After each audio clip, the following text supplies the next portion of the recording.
dowladda Mareykanka ayaa tallaabo wanaagsan ku tilmaantay heshiiskii dhawaan magaalada Nairobi ee dalka Kenya ay ku gaareen dowladaha Soomaaliya iyo Kenya kaas oo ka koobnaa 11 qodob.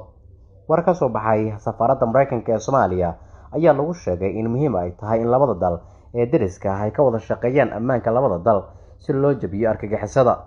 Waa wax lagu farxo warka sheegaya in wadamada Kenya iyo Soomaaliya ay ku heshiiyeen tallaabooyin wax ku ool ah oo lagu horumarinayo xiriirkooda laba geesoodka ayaa lagu xusay qoraalka ka soo baxay safaaradda Mareykanka uu ku leeyahay magaalada Muqdisho.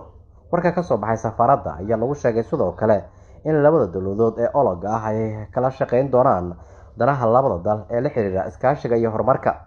Labada dowladood waa inay qaadaan tallaabooyin lagu dhaqangelinayo heshiiska ay ku gaareen magaalada Nairobi ayaa lagu xusay qoraalka safaaradda Mareykanka ee Soomaaliya.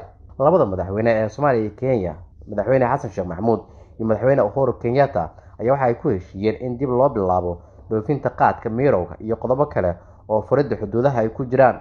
Mareykanka ayaa saaxiib dhow la ah Soomaaliya iyo Kenya isagoo ka caawiya dagaalka ay kula jiraan dagaalyahanada Al-Shabaab iyo arrimaha gargaarka.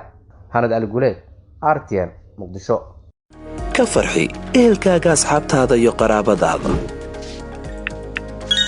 Oo la soo deg abka Dahabshiil si aad si fudud lacag ugu dirto. Marka aad la soo degto application-ka Dahabshiil ee aad lacag ka dirayso, isticmaal koodka khidmad la'aanta ee Tree oo kuu sahlaya in 3 jeer ee ugu horreeya ee aad lacag dirayso aan wax khidmad ah laga qaadin. Dahabshiil, hawl fudaydiyahaaga maaliyadeed.